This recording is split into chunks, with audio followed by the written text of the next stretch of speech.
just shut up. That's what he said on the bench the Exactly. other night. Yeah. Remember those days, hey, Bruins? What do you guys think? Does Caufield have it in him? They were deliberately doing passes when there was no open pass, and it was like it was creating a disaster. The way he's playing, he's projected to pass MacKinnon. What do you guys think? Does Caufield have it in him to finish or beat MacKinnon? Where's MacKinnon at? Percentage-wise, 51. Percentage-wise, he should project to pass him. But guys, even though we had to change the topic, there was a mental block the last 3-4 games. Like as soon as he hit 49, you saw the team was deliberately trying to find him. They were deliberately doing passes when there was create a pass when there was no open pass, and it was like it was creating a disaster, and their power play was getting affected by that. Even though most of Caufield's goals didn't even come on the power play, most of his goals came on 5-on-5, right? So they were just forcing the issue, and the fact that he hit 49 and it was in the back of his head, I think mentally that would have got him.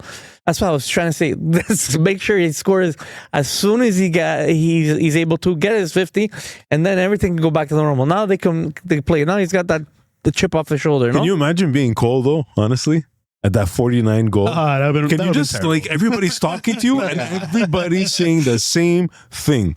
Okay, shut the hell up, right? Don't you like, guys? Can you just shut up? That's what he said on the bench the other night. Yeah. I'm so. Shut the fuck up. Wasn't there someone who was like, so, you aren't you thinking about the 50 of the goal? And the guy's like, what goal? She's like, really? He was like, what are you, an idiot? Or something. He was like, oh my gosh. Of course it's on his mind. Well, and it's not a monkey. It's a freaking gorilla. You know what I mean? It's on his back that, just wiped off. Yeah, it's getting a little... It would have been sucked if he didn't, but... it would have sucked big time. What was amazing that he glided, from like that 39 goals to that 49 goals really smoothly, and now that you're at that 49, you saw it was affecting him. He, apart from the team trying to force feed him, he was throwing himself because when he scores his goals, he's on these places on the ice where it's hard to score, but good scoring chances. He was more on the outside. He was like more behind the net. Like you're not going to score from there. That's why I wanted him to get it over it as soon as possible. Sure.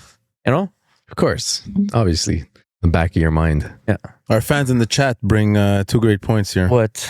If you count minutes a game, MacKinnon has played like 6 more games than Cole, just in minutes. Wow. That's an interesting point. Yeah. And MacKinnon also has empty net goals. So he's chasing him by goals, but that's a very good point. Yeah. That these have all been put in by Cole and not... Yeah, he percentage-wise, the way he's playing, he's projected to pass MacKinnon.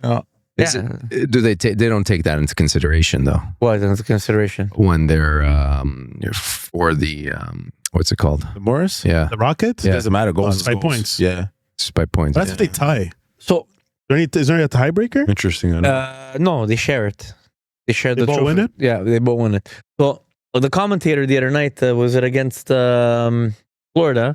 He made a good point. I understand shootout goals shouldn't count towards your goal total. I agree. But the winning goal of a shootout should at least count. If you score the winning goal to win the shootout, that should count towards your goal total, which makes sense, right?